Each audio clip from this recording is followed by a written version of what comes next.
Assalamualaikum dan salam Sarawakku sayang. Buletin UKAS edisi malam 21 Mei 2021 bersama saya Hafizah Munirah Maharap. Berita utama, Kerajaan Sarawak telah meluluskan geran khas berjumlah RM1 juta kepada 10 buah sekolah menengah jenis kebangsaan Cina di negeri ini pada tahun 2021. Menurut Menteri Pengangkutan Sarawak yang juga Ahli Dewan Undangan Negeri Adun Senadin, Datuk Lee Kim Shin, pemberian geran itu membuktikan keprihatinan Kerajaan Sarawak dalam membantu membangunkan sekolah-sekolah di negeri ini khususnya dalam bidang teknologi dan digital. Beliau berkata demikian selepas menyampaikan geran berjumlah RM100,000 kepada Pengetua Sekolah Menengah Kebangsaan SMK Chung Hua Miri, Albert Ong pada Khamis. Dalam perkembangan sama, beliau turut mengucapkan tahniah kepada SMK Chung Hua Miri selepas berjaya menjuarai pertandingan World Robot Olympiad WRO pada tahun lepas dengan memenangi 2 emas, 2 perak dan 2 gangsa. Sementara itu, Datuk Lee memberitahu setakat 18 Mei 2021, sebanyak 61.4% atau 158,963 penduduk di bahagian Miri telah mendaftar sebagai penerima vaksin COVID-19 menerusi aplikasi MySejahtera, laman web dan panggilan telefon.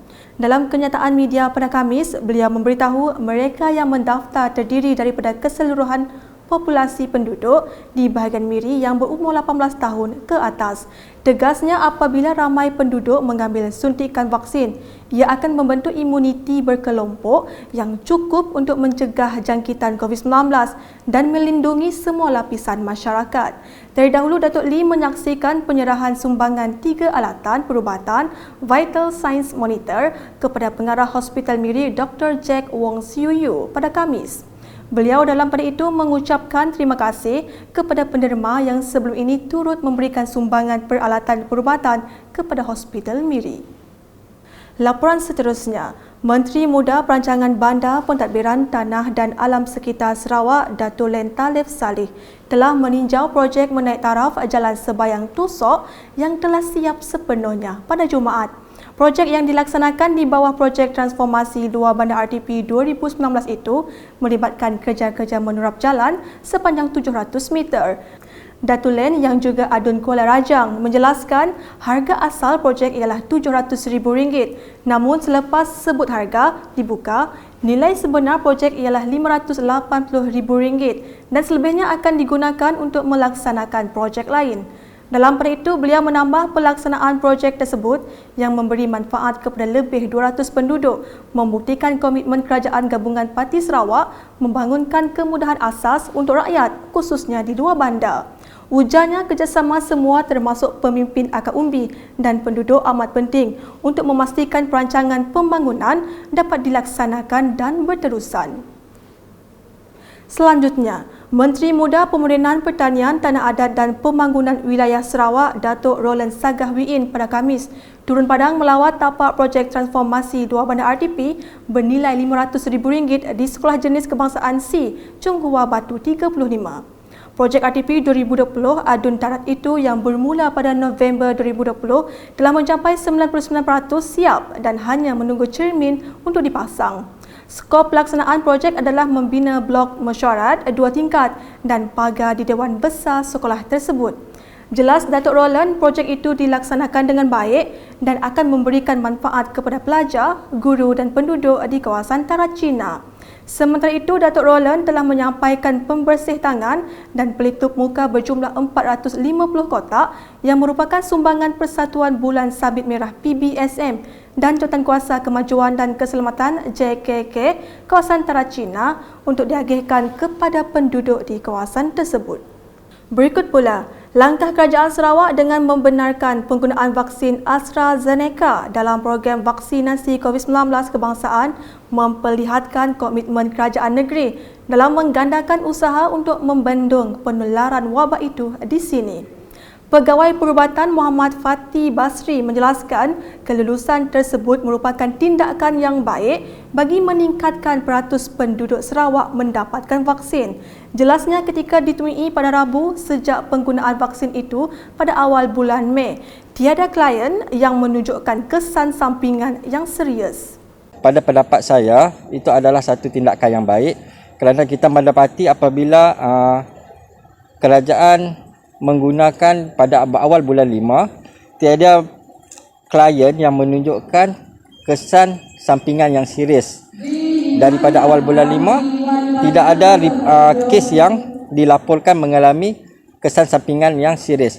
Jadi saya rasa apabila kemasukan AstraZeneca akan mampu meningkatkan lagi peratus penduduk Sarawak untuk mendapat vaksin. Saya rasa itu satu tindakan yang baguslah. Dalam perkara itu, Helen Bong ketika ditemui berkata beliau bersetuju dengan penggunaan vaksin itu untuk melindungi diri. Saya setuju dekat vaksin inilah. Kerana kita si ada sekarang kan. Kalau ada vaksin, at least kita ada satu protect ourselves lah. So I very setuju. Kita semua mari kita semua pakai injek ini. Laporan seterusnya di Meradong. Penerima geran projek kecil luar bandar MRP dinasihatkan memanfaatkan peruntukan itu dengan bijak susulan keadaan penularan pandemik COVID-19 masih belum reda. Adun Meradong Datuk Ding Kuang Hing berkata, penerima juga tidak digalakkan menganjurkan program seperti kebiasaannya memandangkan daerah Meradong masih dalam zon merah. Berucap semasa majlis ringkas penyerahan geran MRP kepada 17 persatuan di Dun Meradong pada Khamis, Datuk Ding menggesa penerima agar bijak menggunakan peruntukan tersebut untuk manfaat masyarakat. Geran berjumlah RM96,000 itu diserahkan kepada persatuan, sekolah, gereja dan Jawatankuasa Kemajuan dan Keselamatan Kampung JKKK. Dalam perkara itu, Datuk Ding turut memohon kerjasama daripada semua pihak untuk memainkan peranan dalam mengekang penularan pandemik COVID-19 khususnya di Meradong.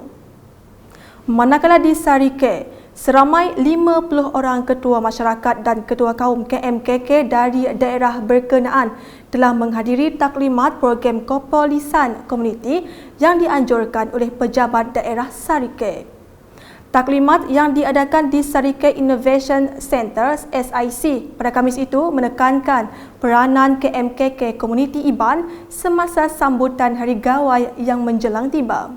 Peserta perlu jelas dengan setiap langkah dan prosedur operasi standard SOP yang telah ditetapkan adalah untuk kebaikan semua bagi mengelakkan penularan COVID-19 semasa Hari Gawai. Sementara itu, program itu turut memaklumkan peserta mengenai perkembangan terkini kes COVID-19 di Sarike, terutamanya dengan trend peningkatan kes di bahagian tersebut. Ia juga menyentuh tindakan yang perlu diambil semua pihak termasuk tanggungjawab komuniti di peringkat kampung dan rumah panjang. Sekian edisi malam bersama saya Hafizah Munirah dan kru penerbitan. Berita lebih lanjut boleh didapati di semua platform media sosial UKAS termasuk portal ukas.sarawak.gov.my dan pastikan anda subscribe UKAS channel di YouTube. Sebelum mengakhiri buletin, saya mewakili seluruh tenaga kerja UKAS mengucapkan selamat menyambut ulang tahun kelahiran yang ke-85 kepada Tuan Yang Terutama Yang di-Pertuan Negeri Sarawak, Tun Pehin Sri Abdul Taib Mahmud. Semoga sentiasa dalam kerahmatan dan keberkatan. Salam UKAS.